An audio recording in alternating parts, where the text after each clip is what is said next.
Andy Grove, one of the founders of Intel, and he said, bad companies are destroyed by a crisis. Good companies survive a crisis, but great companies are defined by a crisis.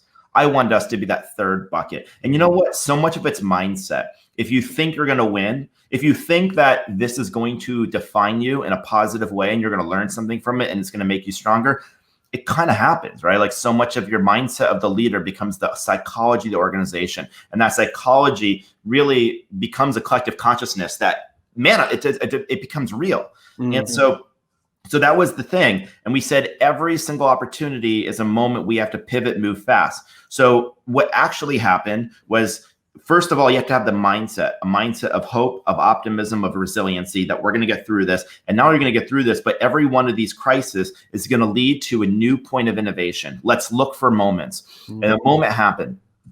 We, with social distancing, we had to shut down in-person experiences. Airbnb is known for homes, but we also have 3-hour activities that you can book with people all over the world, do really cool activities. They got paused. Mm-hmm. Suddenly, we started doing listening sessions with our host. It's important, by the way, to listen and be curious. And some of I don't think it's much in life you have to have ideas as much as be a receiver for ideas.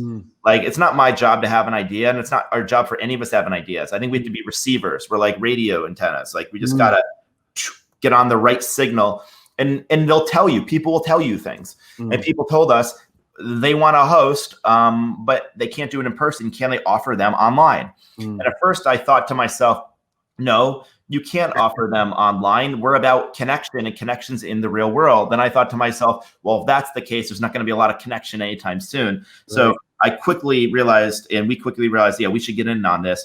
And within 14 days, we pivoted the entire product line to offer online experiences. So now we have 800 experiences, 200 Olympians. So we did a 9-year partnership with the Olympics, 200 Olympians, including Jackie Joyner-Kersee, you may remember from 1988 Olympics. And then we had Tony Hawk did an experience.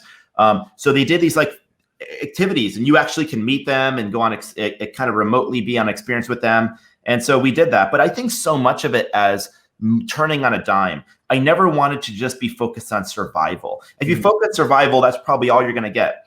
And so I said, I don't want to focus on survival. And so while all these other companies I saw were like kind of, like just shuttering their businesses and just in defensive mode and preservation mode, I think preservation mode is a very dangerous place to be. And I think the more resources a company accumulates, the more they start worrying about losing things. Like a parent with an overactive amygdala, worrying if the child is going to and putting the helmet on the child before they go outside. You're worried something's going to happen. And at some point, they never live their life. Right. Like, you gotta the same thing with a company. You gotta be concerned, but not so concerned that you protect the company from itself and you're afraid to do anything and you're just preserving resources. And actually that's the worst possible thing, ironically, for shareholders. Right. Because shareholders need the company to grow. Right. And so this weird obsession sometimes that some people have with serving shareholders, it's not in the shareholders' best interest. They need companies to create value, and therefore they need to be focused on doing new things people love. That's what needs to happen to create value.